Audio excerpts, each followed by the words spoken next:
Le Premier ministre ivoirien Ahmed Bakayoko inaugure l'axe Carrefour-Jacques-Prévert-Umputo dans la commune de Cocody. 10 projets dédiés à la recherche scientifique financés par le FONSTI, le Fonds pour la science, la technologie et l'innovation. Vous suivez le journal sur Business 24 Africa. Bienvenue à toutes et à tous. Cocody, la commune résidentielle située en plein cœur d'Abidjan, connaît de plus en plus la réhabilitation des infrastructures routières. Après des mois de travaux, l'axe Carrefour-Jacques-Prévert-Umputo a bénéficié de réaménagement. Le Premier ministre ivoirien Ahmed Bakayoko a procédé ce samedi à l'inauguration de ce tronçon en présence de nos reporters Walter Kofi et Ismaël Doza. Il est redevenu la petite fierté de la Riviera 3. Le tronçon Jacques-Prévert-Umputo est totalement réhabilité. L'inauguration ce samedi 3 octobre de cette voie du quartier chic de Cocody a eu la présence du Premier ministre Ahmed Bakayoko, accompagné d'une forte délégation ministérielle. Le Premier ministre a pu se rendre compte de l'embellissement des espaces et l'assainissement de la zone environnante. Long de 2 km, les travaux ont consisté au dégagement d'emprises, aux terrassements généraux, à la mise en œuvre de la chaussée, ainsi qu'à la protection de l'environnement. Ce réaménagement permettra de désengorger la voie du boulevard de France, redressée en passant par la voie du Golf Hotel. Le Premier ministre se dit satisfait. Et je voudrais féliciter le ministre de l'Équipement et l'ensemble des équipes qui ont participé à la réalisation de cette œuvre. Ce que je voudrais dire, c'est qu'aujourd'hui encore, c'est une réalisation concrète du président Ouattara qui va faciliter la vie aux Ivoiriens, qui va leur rendre la vie plus agréable, qui va réduire les embouteillages. Vous savez que cette route est très importante. Elle va permettre de faciliter le trajet du plateau à Bingerville. Vous êtes témoin des différents embouteillages qu'il y avait. Nous avons fait le boulevard de France redressé. Malgré cela, il y avait encore beaucoup d'encombrements. Et cette petite rue, je pense, va être très pratique, va permettre de dégager les voies et je suis très heureux. Autre voirie urbaine inaugurée ce samedi, la route reliant le quartier d'Angré-Djibi à celui d'Atoban. Désormais, plus question pour les automobilistes de faire un grand détour. Ici, l'axe a bénéficié de travaux d'aménagement de voiries et de construction d'ouvrages hydrauliques. Vous savez, initialement, pour que les populations venant de la zone nord puissent atteindre le boulevard Mitterrand, ils sont obligés tous de passer soit par la seule voie de la 8e tranche, soit ils passent par le quartier Bonoumen à partir donc du rond-point Ado.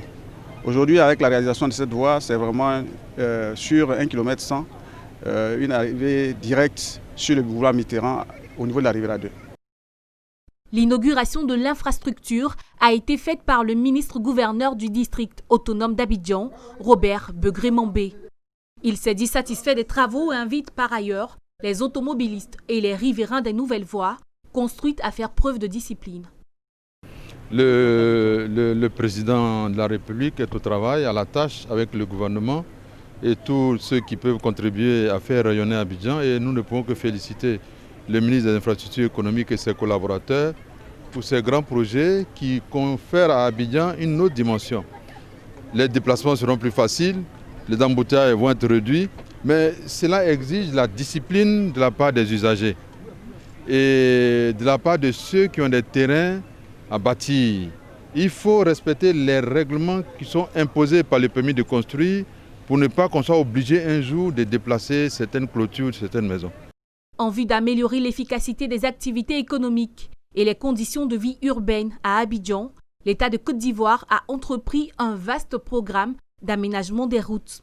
Un programme qui permettra de réduire la congestion du trafic, la pollution atmosphérique et les accidents de la circulation. Un fonds dédié à la promotion de la recherche scientifique en Côte d'Ivoire a financé 10 projets de recherche susceptibles d'avoir un impact bénéfique au développement du pays. Les auteurs des projets ont reçu leur chèque à l'occasion de la proclamation des résultats de la première session 2020 du FONSTI. Entendez le Fonds pour la science, la technologie et l'innovation. Reportage.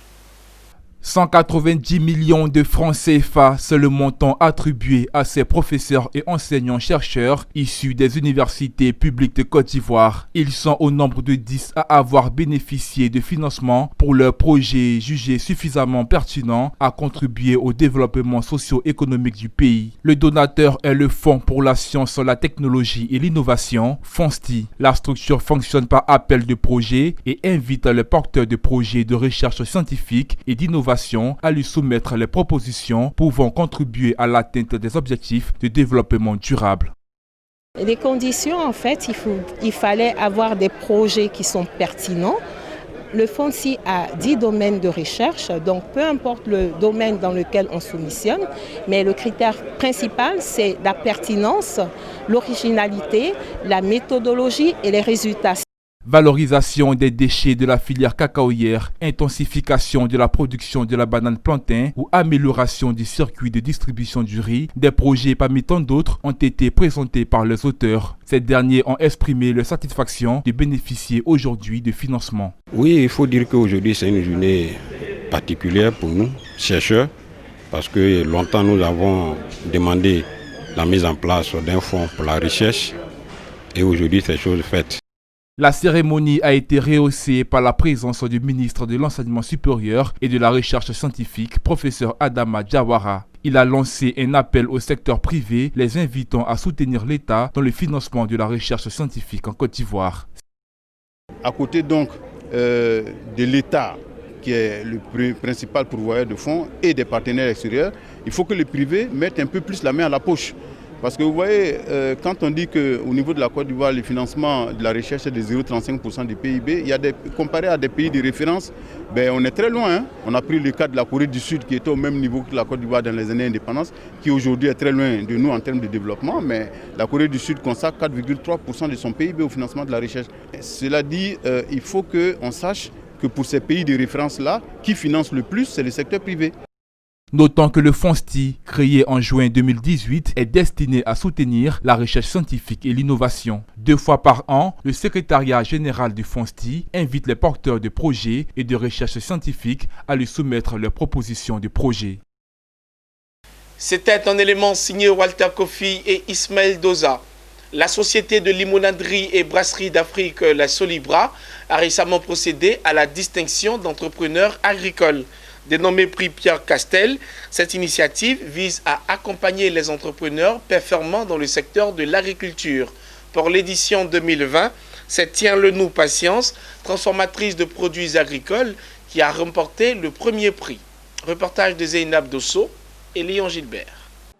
Pour la 3e fois consécutive, les entreprises évoluant dans le secteur de l'agriculture ont été distinguées par la Solibra, société de limonaderie et de brasserie d'Afrique. Elles sont 10 lauréates de la 3e édition du prix Pierre Castel. La qualité de leurs produits et l'innovation de leurs services leur ont valu cette récompense. Parmi ces entrepreneurs, Tiens les nous Sonia, entrepreneur spécialisé dans la transformation de produits vivriers, décroche le super prix et repart avec une somme de 10 millions de francs CFA. Ce prix représente vraiment un bel hommage en fait et un grand soutien pour nous les femmes qui sommes dans le secteur du vivrier parce qu'aujourd'hui nous avons l'assurance qu'avec cette dotation nous aurons notre unité de transformation. Occupant la 2e place, Jean-Philippe Agoussi, cofondateur d'une entreprise agricole, reçoit la somme de 3 500 000 francs CFA et un coaching en entrepreneuriat.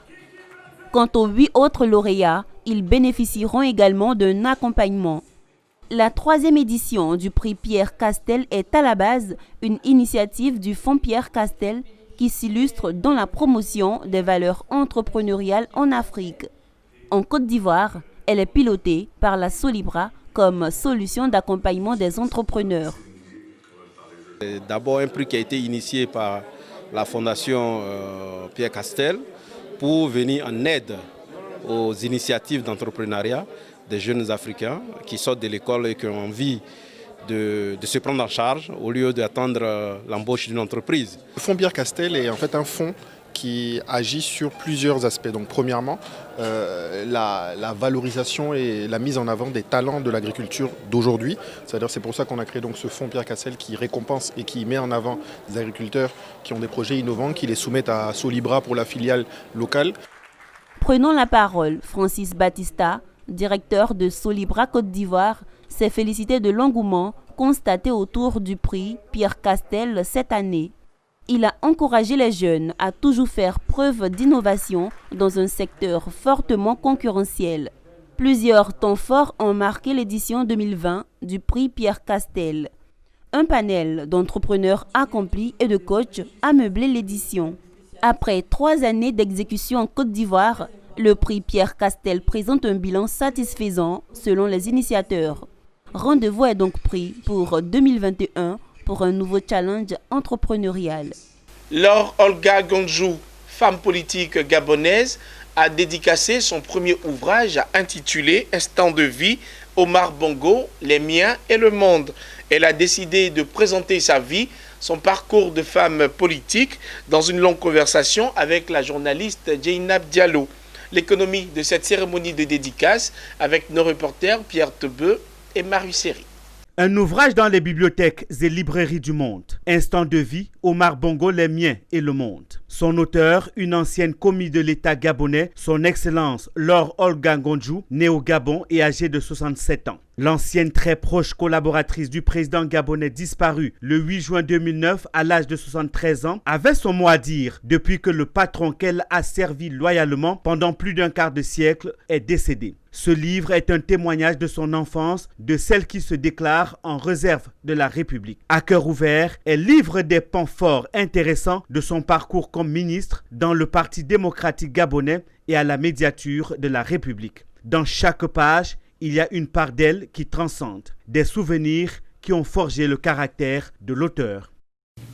En l'écrivant, j'ai voulu honorer la mémoire de mes parents et celle de celui qui a été, des années durant, mon patron. Un livre biographie de 242 pages, préfacé par l'ancien président sénégalais Abdou Diouf et la journaliste Denise Epoté-Durand de TV5 Monde. Elle raconte au cours de sa longue conversation avec la journaliste Djeynab Diallo des faits vrais vécus dans les sillages du pouvoir au Gabon.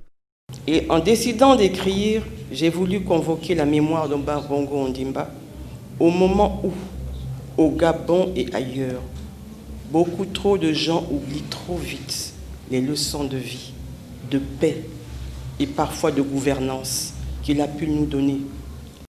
Son franc-parler et ses prises d'initiative dans le traitement de certains dossiers délicats transparaissent au fur et à mesure que le lecteur parcourt chacune des pages de son livre. Les invités saluent son audace. Alors, je pense que c'est une bonne initiative. Je trouve que c'est très bien que des personnalités qui ont côtoyé de grands hommes politiques, qui ont participé à l'histoire de leur pays, puissent faire témoignage.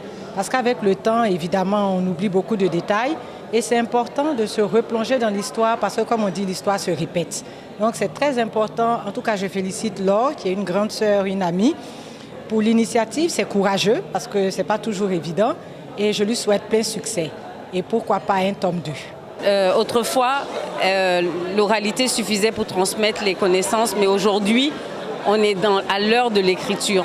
Et ceux qui n'écrivent pas voient écrire pour eux, parfois contre eux. Et donc j'invite tous et toutes à découvrir ce joyau qui est un voyage dans la trajectoire personnelle et la démarche philosophique d'une grande dame d'Afrique. Il y a évidemment les politiques étrangères du Gabon du temps d'Omar Bongo qui font de ce livre une référence. Laure Olga Gondjou rompt pour la première fois le silence dans ce livre témoignage édité aux éditions Tabala. Plusieurs personnalités sont venues écouter Laure Olga Gondjou et vivre avec elle le temps d'une dédicace son passé de femme d'action. Des ministres Patrick Hachi, ministre d'État, secrétaire général du gouvernement, Ali Koulibaly, ministre des Affaires étrangères, Amara Essi, l'ancienne première dame du Faso Chantal Compaoré, des collaborateurs et invités ont assisté et chacun reparti avec entre les mains un livre souvenir vendu à la dédicace à 7 000 francs CFA. Bonne nouvelle pour les populations de la commune de Marcory. Elles ne sont plus obligées d'être en dehors de leur commune pour se faire dialyser.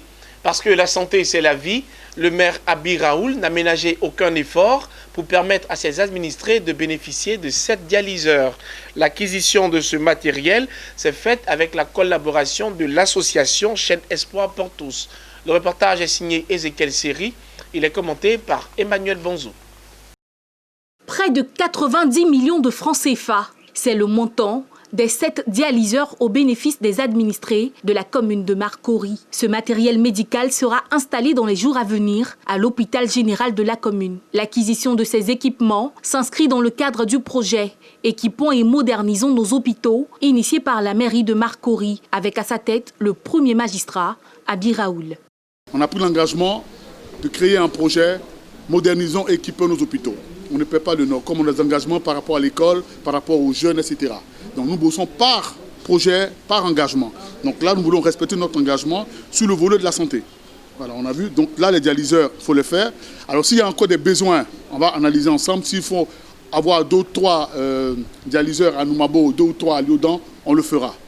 Les populations de Marcory qui autrefois se rendaient dans les autres communes pour se faire dialyser sont désormais plus proches de ces équipements. L'acquisition de ce matériel médical s'est faite avec la collaboration de l'association Chaîne Espoir pour tous. Je voulais rassurer le corps médical pour dire que l'action que nous menons aujourd'hui n'est pas une action ponctuelle. Nous voulons pérenniser cette action parce que grâce à notre partenaire qui est l'Action Humanitaire, c'est une association humanitaire, ils nous ont fait la promesse de nous donner en permanence des dialyseurs. Donc d'où la nécessité de créer vraiment un centre performant parce que vous ne craignez pas que vous soyez en rupture de matériel. Les dialyseurs seront disponibles dans une salle aménagée au sein de l'hôpital général de Marcory. À partir du 15 octobre, les administrés peuvent s'y rendre pour des soins. Les cadres du Lodjibois, région située dans le nord-ouest de la Côte d'Ivoire, se sont récemment réunis à l'occasion de la 3e édition de leur rassemblement. Une initiative du président de l'ODAPSI, entendait l'Observatoire pour le développement, l'amitié et la prospérité. L'objectif était de sensibiliser les fils de cette région sur la paix à l'approche des élections du 31 octobre 2020. On en sait plus dans ce reportage de Zeynab Dosso et Richard Akeki.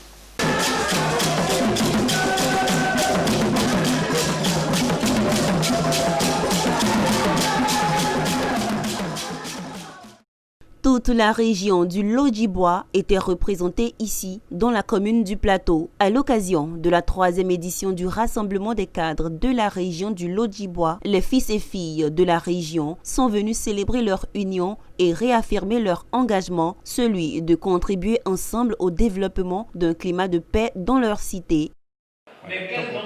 C'est très important que ces peuples-là s'entendent pour vivre, comment dirais-je, vivre ensemble.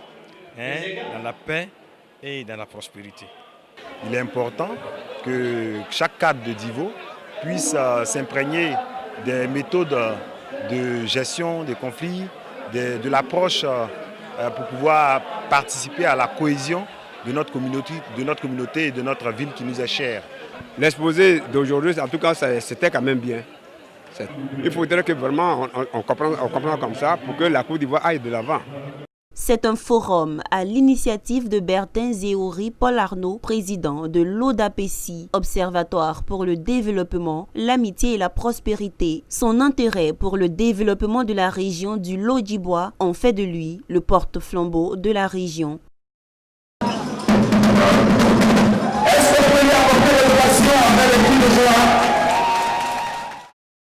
Il est donc dit que les cadres sont les ambassadeurs des populations, lesquels les ravitaillent en vivres, plutôt que se donner à l'exclusion, plutôt que considérer l'autre comme un étranger. Non, personne n'est étranger dans le Lodjibois ni en Côte d'Ivoire. Nous sommes tous africains, nous sommes tous des humains, et le développement de l'humanité nous concerne chacun à son niveau. La 3e édition du Rassemblement des cadres du Lodjibois a été marquée par plusieurs prestations artistiques originaires de la région.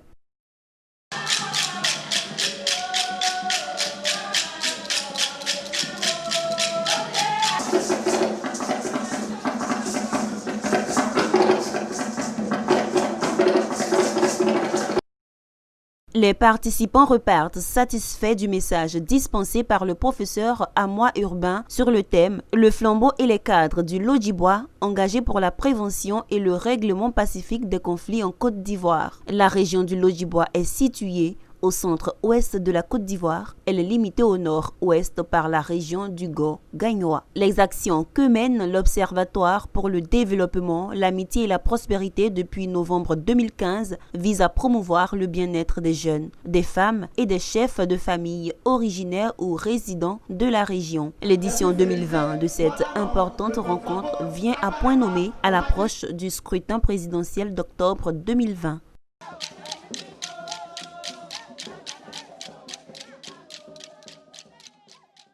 Le bilan à mi-parcours du programme d'aménagement et de gestion 2015-2024 du Parc national de la Komoué était récemment au centre d'un atelier de réflexion. Initié par la direction de la zone nord-est de l'Office ivoirien des parcs et réserves, avec l'appui de la coopération allemande GIZ, cette rencontre a permis de savoir que le nombre d'animaux a quasiment doublé dans le parc national de la Komoué, qui a été par ailleurs retiré de la liste rouge des patrimoines mondiaux en péril. Reportage. Cet atelier aura permis d'évaluer le niveau d'exécution de la matrice de suivi des résultats du plan d'aménagement et de gestion du PNC, Parc national de la Komoué, sur la période 2015-2024. Au cours de cette rencontre, il a été aussi question d'identifier les éventuelles difficultés de mise en œuvre. Selon le lieutenant-colonel Kouadio Yao Roger de l'Office ivoirien des parcs et réserves, en charge de la gestion du parc national de la Komoué, de bons points ont été obtenus à mi-parcours du plan d'aménagement et de gestion de cette aire protégée. L'autorité de l'État a été restaurée sur l'ensemble du bien depuis 2017. On note sur la période de 2015 à 2019 que les animaux sont de plus en plus visibles. Toute chose dont s'est félicité le préfet de la région du Bunkani, qui a fait observer cependant que des défis restent à relever. Il nous faut faire face aujourd'hui à plusieurs défis, dont principalement le phénomène inquiétant de l'orpaillage clandestin. Et je crois que l'atelier de ces 2 jours, avec tout ce monde que je vois autour de la table, ces personnes ont participé à l'élaboration. Rappelons que le parc national de la Komoué, patrimoine mondial de l'UNESCO et réserve de biosphère, couvre une superficie d'environ 1 150 000 hectares.